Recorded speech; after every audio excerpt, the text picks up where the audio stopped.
आज हम टाइप 2 पढ़ेंगे डाइस का। डाइस का टाइप 2 पहले रिवीजन थोड़ा सा कर लेते हैं। मैंने सिंगल डाइस देखे थे कि 3 है, 1 है, 5 है। तो हमने बताया था कि यदि किसी डाइस के पड़ोसी सतहों का योग 7 नहीं होना चाहिए, अपोजिट सतह का योग अगर 7 है तो वो क्या है, हमारा वो स्टैंडर्ड डाइस है। यानी कहने का मतलब स्टैंडर्ड डाइस में जब पिछले पार्ट में देखेंगे तो मैंने बताया था कि विपरीत सतहों का योग 7 होना चाहिए, बल्कि पड़ोसी सतहों का योग 7 नहीं होना चाहिए। इसका मतलब ये हुआ। तो यहाँ पे क्या पड़ोसी सतहों का योग है 7, किसी को भी जोड़ लीजिए, क्या है नहीं, तो ये स्टैंडर्ड डाइस है। क्या है, स्टैंडर्ड डाइस है। और स्टैंडर्ड डाइस में आंसर देने के लिए हम बताए थे कि स्टैंडर्ड डाइस में जब भी आंसर देने के लिए होगा तो 7 माइनस डिजिट करके आंसर दीजिएगा। 7 माइनस डिजिट, 7 माइनस डिजिट कहने का मतलब अगर आपसे पूछता है कि 5 के अपोजिट क्या होंगे, 5 के अपोजिट क्या होगा, तो आपने क्या बोलेंगे, 7 में से 5 घटा दीजिएगा। यानी 7 में से 5 क्या करना है, घटा देना है। ये डिजिट की जगह पर क्या लिखेंगे, 5 को लिखेंगे। ये 7 में से 5 घटाएंगे, आंसर क्या होगा, 2 होगा। तो आपको सिर्फ स्टैंडर्ड नॉन स्टैंडर्ड पकड़ना होगा। स्टैंडर्ड पहचान क्या मैंने बताया कि विपरीत सतहों का योग क्या होनी चाहिए, 7 होनी चाहिए। यानी पड़ोसी सतह का योग 7 नहीं होनी चाहिए। क्या यहाँ पड़ोसी सतहों का योग 7 है, नहीं है, यानी अपोजिट सतहों का योग 7 होगा। तो कहने का मतलब अगर एक है, यानी एक ऊपर दिख रहा है तो इसके जो नीचे होगा, सिंपल सी बात है, 6 होगा। ये 5 है, यानी राइट साइड में 5 है तो लेफ्ट साइड में कितना होगा, अगर राइट साइड में ये 5 है तो लेफ्ट साइड में कितना होगा, 2 है। अगर ये 3 दिख रहा है तो ये पीछे होगा, कितना होगा, 4 होगा। अगर 1 है तो इसके नीचे कितना होगा, 6 होगा। तो ये स्टैंडर्ड डाइस में हम इस प्रकार से आंसर देने के लिए 7 माइनस डिजिट कहे थे। तो ये आपका स्टैंडर्ड डाइस समाप्त हो गया। रिविजन हम शॉर्ट में कर लेंगे। थोड़ा सा रिविजन करने से क्या होता है, चीज़ें थोड़ी सी बेसिक कंप्लीट बेसिक एकदम स्ट्रॉन्ग हो जाएंगे। ठीक है, देखिए फिर नॉन स्टैंडर्ड डाइस में क्या होने वाला, नॉन स्टैंडर्ड डाइस में जस्ट इसका उल्टा, जैसे कि इसका पड़ोसी सतह का योग 7 नहीं होना चाहिए और नॉन स्टैंडर्ड में पड़ोसी सतहों का योग 7 होना चाहिए। देखिए जैसे ये 4 हो गया, 3 हो गया, ये 5 हो गया। क्या जोड़िएगा, किसी भी दो सतह को उठा लीजिए, ये दो सतह को मैंने उठा रहे, सिर्फ ये देखिए कि कोई दो सतह मतलब कि जोड़ने पर क्या 7 आ रहा, हाँ 7 तो आ ही रहा है, 4 3 7 यानी 7 हो रहा। यानी दो सतह को जोड़ने पर क्या आ रहा, 7 आ रहा। तो ये क्या हो गया, नॉन स्टैंडर्डाइज हो गया, नॉन स्टैंडर्डाइज, ये नॉन स्टैंडर्डाइज हो गया। तो नॉन स्टैंडर्डाइज में आंसर देने के लिए हमने बोले थे कि नॉन स्टैंडर्डाइज में जब भी बोलेगा तो आप तो जानते हैं कि डाइस में 1 से लेकर 6 तक सतह होता है। ठीक है, 1 से लेकर 6 तक सतह होता है। मतलब 1 से लेकर मतलब 6 सतह होते हैं, लेकिन लिखा हो रहता है 1 से लेकर 6 तक अंक अंकित रहते हैं। तो 3 आपको डिजिट दिख रहा है। तो नॉन स्टैंडर्ड में आंसर देने के लिए यही है कि इसके अलावा जो नहीं दिख रहे हैं डिजिट, वो आपके आंसर चले जाएंगे। तो इसके अलावा 4 3 के अलावा क्या नहीं दिख रहा है, 1 नहीं दिख रहे हैं, 5 6 नहीं दिख रहे हैं और 2 नहीं दिख रहे हैं। तो ये आपका आंसर हो जाएगा। ठीक है, यानी 3 के अपोजिट पूछेगा तो क्या हो जाएगा, जो इस डाइस के नहीं दिखेगा तो वो हमारा आंसर होगा। तो 3 के अपोजिट क्या हो जाएगा, 3 के अपोजिट 1 भी होगा, 6 भी होगा, 2 भी होगा। 5 के अपोजिट बोलेगा तो भी क्या होगा, आंसर यही होगा। इस डाइस के अलावा जो नहीं दिखेगा वो हमारा आंसर होगा। कब, जब नॉन स्टैंडर्ड का डाइस रहेगा तब। स्टैंडर्ड डाइस में पहचान क्या है कि पड़ोसी सतहों का योग 7 नहीं होना चाहिए और नॉन स्टैंडर्ड में क्या है, पड़ोसी सतह का योग 7 होना चाहिए। देखिए पड़ोसी सतह का योग 7 3 4 3 7 हो रहा है ना, हो रहा है। तो ये नॉन स्टैंडर्ड का इसके अलावा जो नहीं दिख रहे वो डिजिट हमारा आंसर होगा। ठीक है, तो ये आपका हो गया नॉन स्टैंडर्ड। तो सिंगल डाइस कंप्लीट हो गया रिविजन। अब आते हैं डबल डाइस में।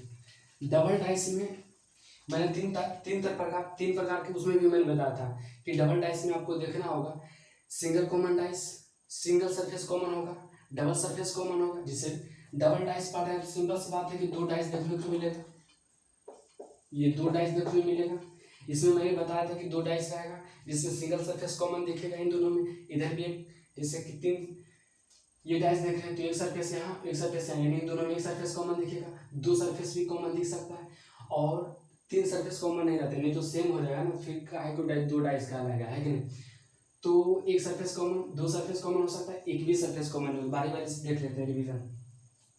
1 4 5 5 6 3, जैसे कि आपको यहाँ दिख रहा होगा। जैसे कि मैंने 2 डाइस लिया, ये डबल डाइस है जिसमें आपको एक सरफेस कॉमन क्या दिख रहा है, एक सरफेस कॉमन आपको क्या दिख रहा है, तो आप बोलेंगे कि हमको 5 दिख रहा है सरफेस कॉमन, ये 5।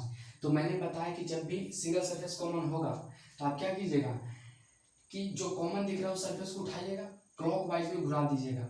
जब क्लॉक वाइज में घुराएंगे तो 1 आएगा, 4 आएगा, ठीक है। फिर यहाँ से फिर क्लॉक वाइज में घुराएंगे, यानी कॉमन सरफेस हमेशा घुराएंगे। फिर 5 3 6 इस तरीके से क्लॉक वाइज में 5 3 6। अगर हमसे पूछता है कि 4 के अपोजिट क्या होगा, 4 के अपोजिट क्या होगा, तो आंसर क्या होगा, 4 के अपोजिट 6 या 6 के अपोजिट 4, कोई दिक्कत नहीं, 4 के अपोजिट क्या होगा, 6 हो जाएगा।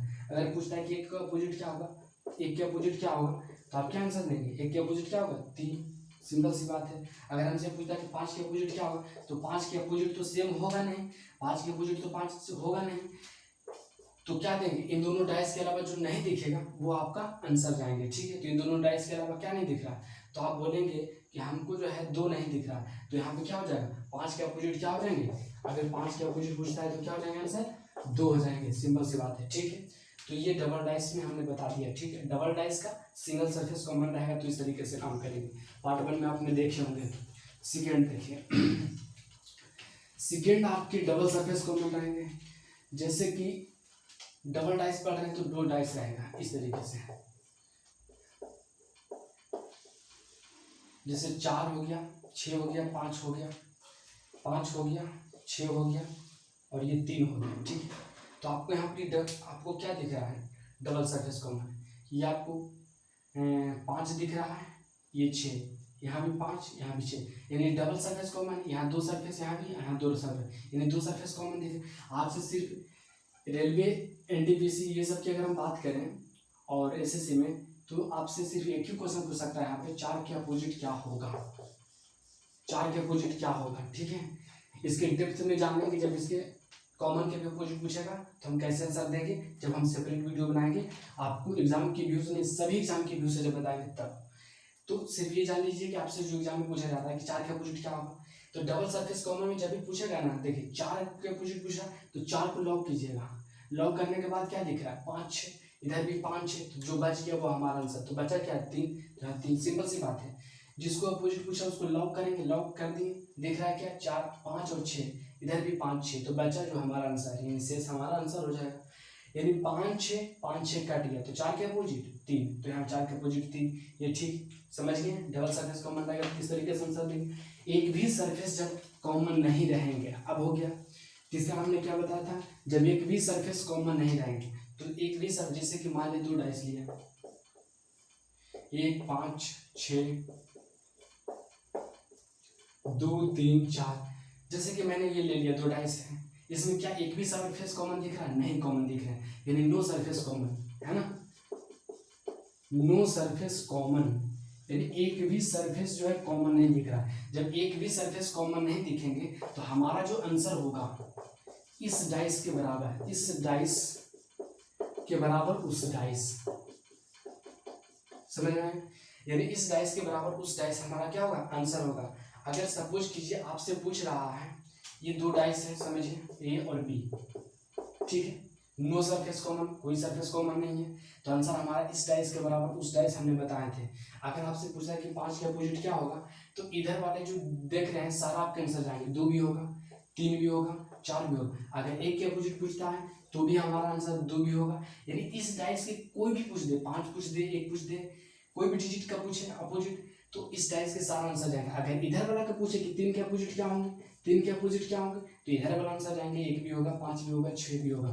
तो जब कोई भी सरफेस कॉमन नहीं रहेंगे तो आंसर क्या जाएगा, इस डाइस के बराबर उस डाइस, ये आपका डबल सरफेस भी कंप्लीट हो गया।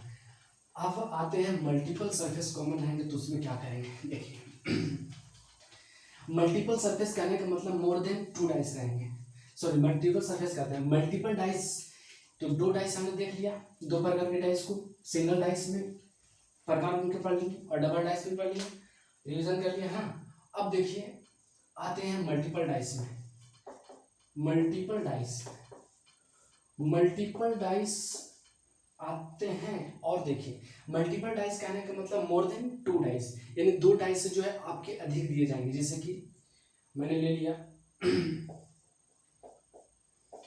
ये जो बगल में लिख रहे हैं, क्वेश्चन फ्रेमिंग करने के लिए लिख रहे हैं, ठीक है, इसको आप कंसीडर नहीं कीजिएगा, आप बता देंगे इसको कंसीडर कैसे, इसको यूज कैसे करेंगे, इसको जब आपको सेपरेट वीडियो बनाएंगे तब हम बताएंगे आपको, ठीक है। तो जैसे मल्टीपल टाइप्स आपके दिए जाएंगे कैसे, ये देख लीजिए।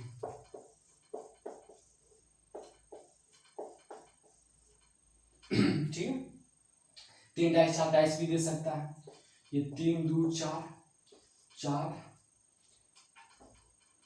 5 2 1 4 5 6।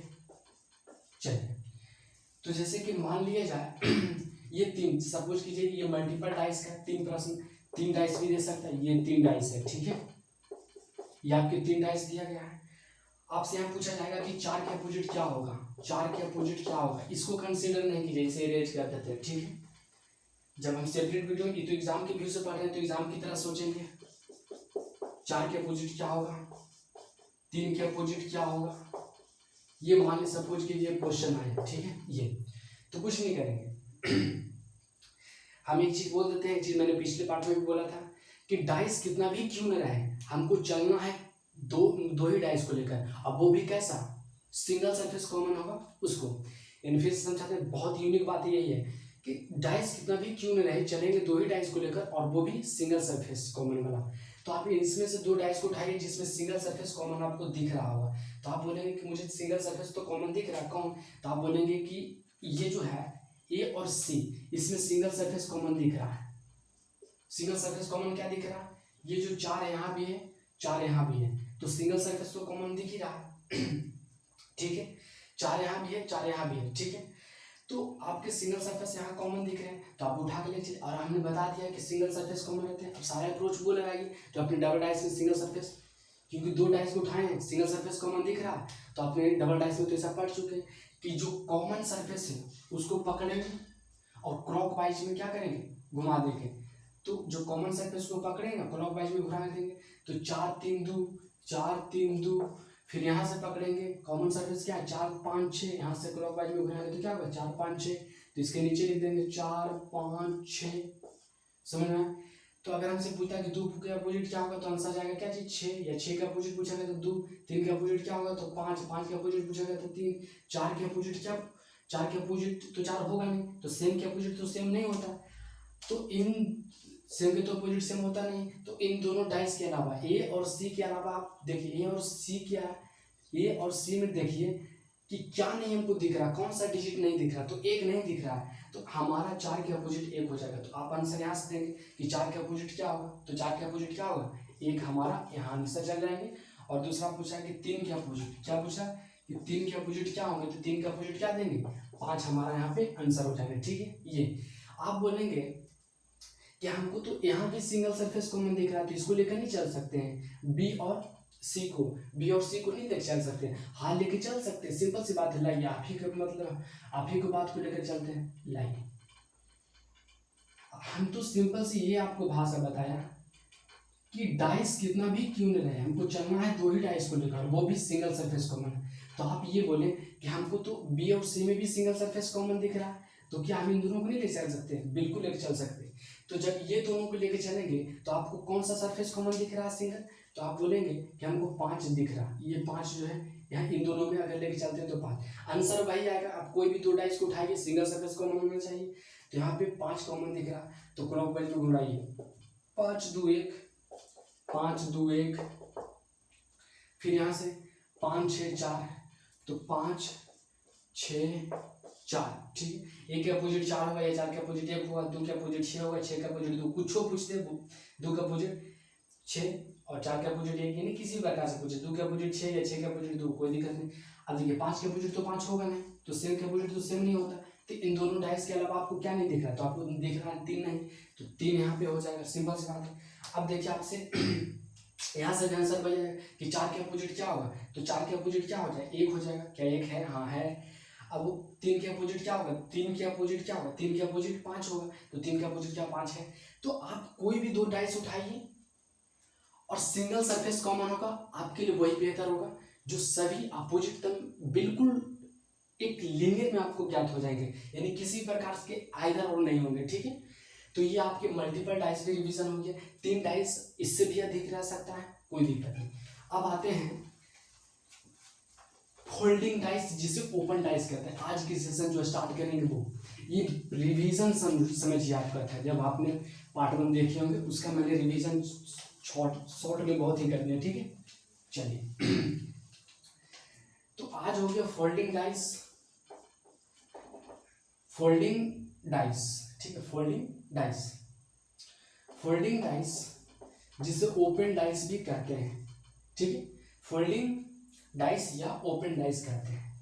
फोल्डिंग डाइस जैसे कि सपोज कीजिए ये फोल्डिंग कहने का मतलब क्या होता है, जैसे कि देखिए अपने स्वीट्स बॉक्स यानी मिठाई का जो बक्सा मतलब बॉक्स होता है, यानी आपने देखे होंगे मिठाई का बॉक्स, जब आप उसे खोलिएगा तो 4 सतह जो उसका होगा एक सीध में होगा, 4 सतह जो होगा एक सीध में होगा और एक ऊपर होगा एक नीचे होगा। यानी मिठाई का बॉक्स इसी तरीके से खोलिएगा, ये हमें इस तरीके से ले लें टोपी की तरह, ठीक है, कोई दिक्कत नहीं।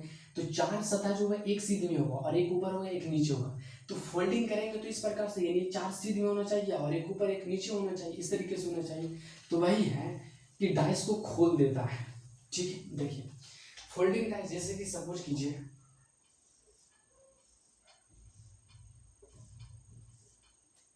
इसको थोड़ा सा बड़ा ले लेते हैं, ठीक है, क्योंकि आपको दिखना चाहिए।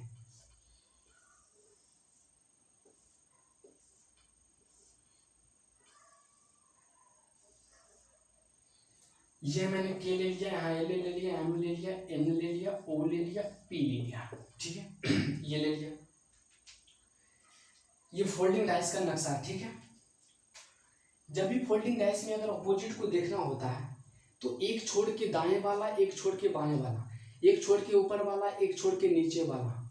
देखिए कैसे, अगर आपको एल के अपोजिट पूछता है तो एक छोड़ के नीचे वाला हो जाएगा इसका अपोजिट, यानी एल के अपोजिट क्या हो जाएगा, एन हो जाएगा। अगर ये जो दाएं साइड में है, दाएं साइड के अपोजिट अगर पूछता है तो एक छोड़ के बायां वाला हो जाएगा, यानी पी हो जाएगा, यानी के अपोजिट क्या हो जाएगा, पी हो जाएगा। अगर हमारा एन के अपोजिट पूछता है तो एन, देखिए एन के अपोजिट पूछेगा तो एक छोड़ के ऊपर वाला या ऊपर के छोड़ ऊपर वाला, यानी एल के अपोजिट पूछता है। देखिए अगर एल के अपोजिट पूछता है तो एक छोड़ के नीचे वाला, अगर एन के अपोजिट पूछता है तो एक छोड़ के ऊपर वाला, यानी नीचे के अगर अपोजिट पूछता है तो एक छोड़ के ऊपर वाला, अगर ऊपर के अपोजिट पूछता है तो एक छोड़ के नीचे वाला। दाएं के अगर इधर अगर देखिए फिर से बोलता हूँ, अगर नीचे के अपोजिट पूछेगा फोल्डिंग डाइस में तो एक छोड़ के ऊपर वाला हो जाएगा अपोजिट, अगर दाएं के अपोजिट पूछेगा तो एक छोड़ के बाएं वाला हो जाएगा, समझ में आ रहा है। तो यही होगा, इधर के अपोजिट पूछेगा तो एक छोड़ के इधर वाला, अगर इधर के अपोजिट पूछेगा तो एक छोड़ के इधर वाला, अगर एम के अपोजिट पूछेगा तो एक छोड़ के नीचे वाला, इस तरीके से, यानी एक छोड़ के अपोजिट हो जाएगा, चाहे ऊपर हो चाहे वो नीचे हो, ठीक है। जैसे कि अगर मान लीजिए सपोज कीजिए यहाँ पे ऊपर जाने की तो एक छोड़ के ऊपर तो है नहीं, तो समझिए कि एक छोड़ के नीचे वाला ना होगा, इसका एम के अपोजिट क्या होगा, एक छोड़ के नीचे वाला होगा। फिर से इधर वाला के अपोजिट एक छोड़ के इधर वाला हो जाएंगे, एल के अपोजिट एक छोड़ के नीचे वाला हो जाएंगे, एम के अपोजिट एक छोड़ के नीचे वाला हो जाएंगे, ठीक है। यानी एक छोड़ के जिधर आपको देखने के लिए मिल रहा है कि एक छोड़ के हो रहा है तो वो आपके अपोजिट हो जाएंगे, सिंपल सी बात है, ठीक है। तो ये आप समझ लो कि एक छोड़ के बाएं वाला, एक छोड़ के बाएं वाला, यानी दाएं के अपोजिट एक छोड़ के बाएं वाला और ऊपर के अपोजिट एक छोड़ के नीचे वाला और नीचे के अपोजिट एक छोड़ के ऊपर वाला, इस तरीके से, यानी ऊपर के अपोजिट एक छोड़ के नीचे वाला और दाएं के अपोजिट एक छोड़ के बाएं वाला, इस तरीके से, ठीक है। तो ये आपके फोल्डिंग डाइस है। चलिए अब क्वेश्चन इससे कैसे पूछे जाते हैं, सिर्फ ये समझिए कि इसमें एक छोड़ के दाएं, एक छोड़ के बाएं, एक छोड़ के ऊपर, एक छोड़ के नीचे अपोजिट होते हैं, किसमें, फोल्डिंग डाइस में। क्वेश्चन कैसे पूछे जाते हैं ये देखिए, ये इस प्रकार से फोल्ड करके यानी ओपन करके आपको डाइस दिए जाएंगे, यानी खोल कर ये डाइस रहेंगे जो 4 एक सीध में रहेंगे, 4 सीध में रहेंगे। ये सपोज कीजिए आपको दिया गया है, ये आपको दिया गया के है, एल है, एम है, एन है, ओ है, पी है, ठीक है। पी ये डाइस है। यहाँ पे प्रश्न हम दे देते हैं कि निम्नलिखित में से, ये डाइस दिया गया है, ठीक है, ओपन डाइस है। अब प्रश्न ये है, ये आपका क्वेश्चन हो गया, ठीक है। निम्नलिखित में से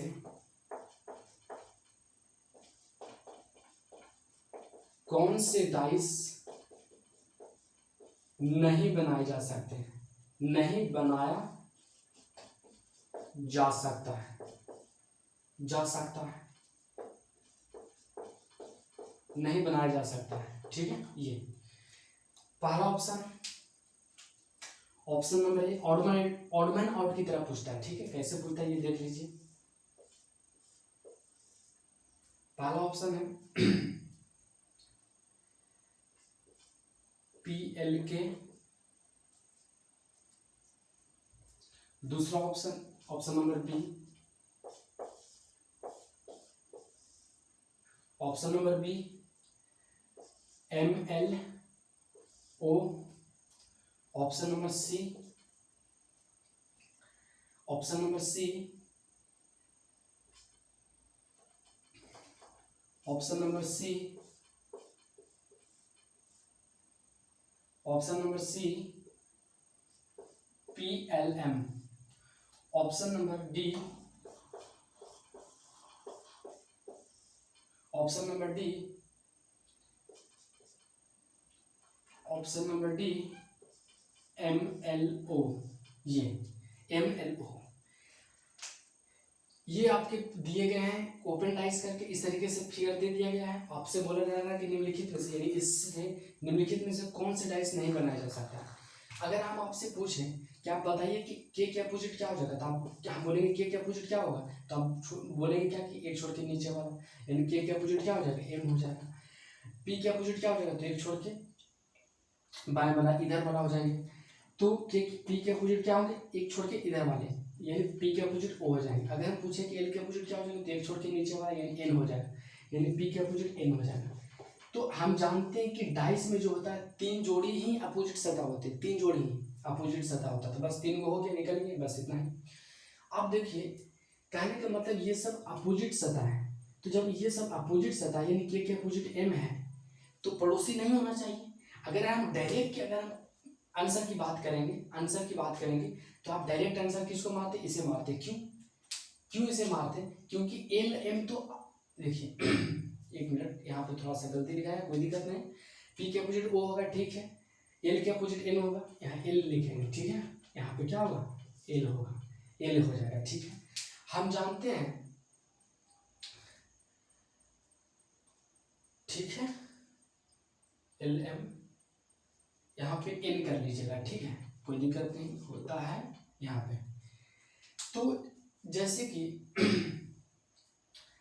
आप यहाँ पे देखें, डायरेक्ट अगर आंसर पर हम मारते कि आंसर डायरेक्ट क्या होता, तो आप इसे मारते। क्यों कि यहाँ पर जो है L और N तो ये L और N तो अपोजिट सतह है, लेकिन यहाँ पर पड़ोसी सतह लिख दिया गया, तो डायरेक्ट हमारा ये आंसर हो जाता है। और नहीं तो आप देखिए क्या है PKL, देखिए P इसको ब्लू से कर देते हैं तो आपको दिखेगा P हो गया, K हो, L हो गया। तो ये सब आपस में क्या पड़ोसी सतह है, पड़ोसी सतह है कि नहीं। एक छोड़कर कहाँ है, एक छोड़ वाला नहीं है, यानी ये सब आपस में पड़ोसी सतह है। PKL यानी यही तीनों को मिलकर बना है, एक छोड़कर नहीं बल्कि तीनों को सब कंबाइंड करके बना है, ठीक है।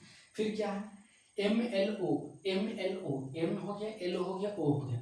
देखिए क्लॉकवाइज में घूर गया एक ही साथ, एक छोड़कर नहीं जाना पड़ा, ठीक है। तो MLO ये भी पड़ोसी सतह, ये तीनों क्या आपस में पड़ोसी सतह है, सिंपल सी बात है। फिर देखिए ये भी नहीं होगा। अब देखिए MLO 2 डाइस बन गए, फिर से बन गया, कोई दिक्कत नहीं। MLO ये भी पड़ोसी सतह है, कोई दिक्कत नहीं, सेम बन गया डाइस, कोई दिक्कत नहीं। तो इस तरीके से आपसे पूछे जाते हैं, ठीक है। यानी ये अपोजिट सतह है, पड़ोसी सतह नहीं होना चाहिए। तो यहाँ पे जो कि पड़ोसी सतह दे दिया गया, तो ये हमारा क्या हो जाएगा, कारक कौन से डाइस नहीं बनाए जा सकते, तो हमारा ये आंसर नहीं बना, इसी को नहीं बना सकते, ये तो अपोजिट है, जो पड़ोसी हो गया, ठीक है। एक और प्रश्न ले लेते हैं, ठीक है, समझ में आ जाएगा जब देखिए। सेम यहाँ पे ऑप्शन दो, ये जो डी है और बी दोनों एक ही बन गया था, कोई दिक्कत नहीं, अगला लेंगे समझ में आ जाएगा। चलिए देखिए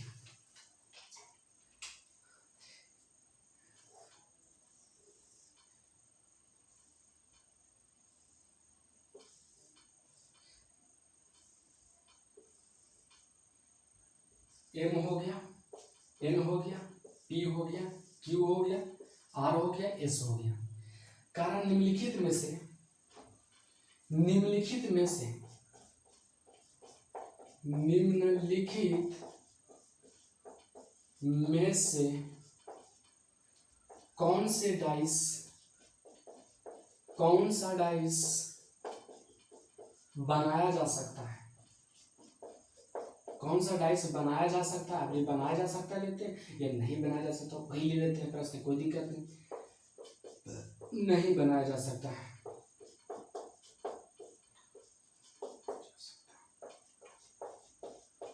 ठीक है, ये ऑप्शन नंबर ए में है।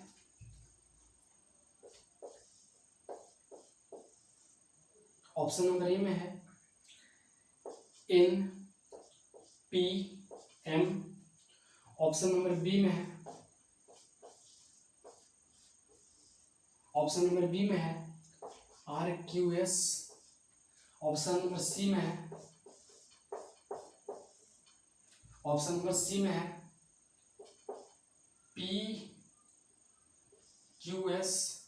ऑप्शन नंबर डी में है MQS। चलिए देखिए, ये आपको फोल्डिंग डाइस दे दिया गया, बोल रहा है क्वेश्चन ये है कि निम्नलिखित में से कौन से डाइस नहीं बनाए जा सकते हैं। अगर हम आपसे सिंपली बोले कि आप बोलिए कि n के अपोजिट क्या होगा, तो आप बोलेंगे कि n के अपोजिट एक छोड़ के नीचे वाला यानी q हो जाएंगे। अगर हम पूछे कि p के अपोजिट क्या होगा, तो एक छोड़ के नीचे वाला यानी p के अपोजिट आपने बोलेंगे कि r हो जाएगा। और m के अपोजिट एक छोड़ के इधर वाले यानी बाएं वाले हो जाएंगे, m के अपोजिट क्या हो जाएंगे, s हो जाएंगे। और तीन जोड़ी ही तो अपोजिट सतह होता है, तो तीन जोड़ी आपने निकाल लिया। यानी हमसे बोला है कि नहीं बनाया जा सकता है, इसका मतलब ये है कि जो अपोजिट सरफेस लिख दिया गया है, अपोजिट सरफेस, यही बोला ना कि नहीं बनाया जा सकता है। अपोजिट सरफेस जो लिख दिया गया है पड़ोसी में, तो वही तो नहीं बना सकते, क्योंकि अपोजिट सरफेस क्या पड़ोसी होगा कभी, क्या नहीं। अगर हम सिंपली अगर देखे होंगे तो ऑप्शन नंबर डी में जो है, हम जान रहे हैं कि MS तो अपोजिट सतह है, लेकिन यहाँ पर तो पड़ोसी लिख दिया गया है, तो यही हमारा नहीं बनाया जा सकता। ठीक है, अगर नहीं देखना है तो डायरेक्ट, अगर मान लें हमको चलना है फिगर से, तो देखिए फिगर से कैसे, एक बार ऐसे कर लेंगे तो डायरेक्ट आंसर दे देंगे। अब फिगर से करेंगे तो देखिए कैसे फिगर से चलेंगे। पहला है, अगर हम क्लॉकवाइज में चलेंगे तो MNP, ये देखिए, यानी कहने का मतलब ये है, ये ऐसे भी चलिए, देखिए यहाँ से उठा लेते हैं, कोई दिक्कत नहीं। यहाँ से NPM क्या मैंने चला, NPM क्लॉकवाइज में चला, NPM देखिए क्लॉकवाइज में चला, NPM क्या तीनों पड़ोसी है, हाँ पड़ोसी है। फिर देखिए RQS क्लॉकवाइज में चलिए, RQS यहाँ से देखिए RQS क्या पड़ोसी है, हाँ पड़ोसी है। फिर चलिए ऑप्शन नंबर सी में QP, यहाँ ये ऐसे भी चलिए, PQS ऐसे, PQS एंटी क्लॉकवाइज में चलिए, कोई दिक्कत नहीं। तो क्या PQS क्या पड़ोसी है, हाँ है पड़ोसी। अगर हम चलेंगे QM या MQS, कोई दिक्कत नहीं, ऐसे ही चलिए, आप किधर से भी चलिए कोई दिक्कत नहीं। MQS तो M यहाँ, Q यहाँ, S यहाँ, तो देखिए तो M यहाँ, Q यहाँ, S यहाँ, क्या पड़ोसी है, नहीं। एक छोड़ कर देखो, एक छोड़कर इधर वाला होने यानी अपोजिट लिखा गया, तो यही हमारा नहीं बनाया जा सकता है। और वही बोल रहा है कि कौन से डाइस नहीं बनाए जा सकते, तो हमारा आंसर क्या हो जाएगा, यही हो जाएगा। ठीक है, मैं आशा करता हूँ कि आपने समझ किए होंगे। तो और एक बच गया कंडीशनल डाइस, तो लेकिन हम बताएंगे कि कंडीशनल डाइस जो है रेलवे SSC में नहीं पूछते हैं। कंडीशनल डाइस अगर होता क्या है, वो एक मतलब कि लैंग्वेज बेस्ड का प्रश्न होता है। लैंग्वेज बेस्ड में आपको कुछ शर्त दे दिए जाएंगे, यानी कंडीशन बना दिए जाएंगे, और आपसे बोलेगा कि हाथी के अपोजिट क्या होगा, घोड़ा के अपोजिट क्या होगा, बिल्ली के अपोजिट क्या होगा। इस तरीके से कंडीशन बना कर देते हैं, जो कि आपके SSC मैनेजमेंट वगैरह में, ये सॉरी LIC मैनेजमेंट, LIC वगैरह में ये सब में पूछे देखे जाते हैं, और मैनेजमेंट ग्रुप वगैरह में पूछे जाते हैं। लेकिन आप रेलवे CHSL में इतना ही पूछे जाते हैं, इतना ही से पूछा जाता है। तो मैंने पहले ही बोल दिया था कि एग्जाम के व्यू से आपको पढ़ा रहे हैं। तो ये आपका डाइस समाप्त हो गया। ठीक है, डाइस समाप्त हो गया, और मैंने कल आपको कैलेंडर स्टार्ट करेंगे। ठीक है, एग्जाम के व्यू से पढ़ेंगे, कोई दिक्कत नहीं, समय लगता है लेकिन चीज़ें अपना हो जाएगा, बल्कि पराया नहीं अपना हो जाएगा। तो आज के लिए इतना ही विराम देता हूँ, और आप अगर स्क्रीनशॉट लीजिएगा तो लीजिए, कुछ नहीं है, एक छोड़ के नीचे वाला अपोजिट, एक छोड़ के बाएं वाला अपोजिट, एक छोड़ के नीचे वाला, यानी जिधर एक छोड़ के देखने के लिए मिल रहा है वो अपोजिट हो जाएगा। और हम जानते हैं कि डाइस में 3 सतह अपोजिट सतह होता है ना, 3 जोड़ी अपोजिट सतह होता है। ठीक है, इसके अकॉर्डिंग डायरेक्ट अगर ये कर लेते हैं तो डायरेक्ट ऑप्शन मार लेंगे, अगर ये करते हैं तो ऑप्शन बाई ऑप्शन मिलाते चल जाएंगे। ठीक है, तो आज के लिए इतना ही विराम लेते हैं, और नेक्स्ट वीडियो आपके कल हो जाएंगे। ठीक है।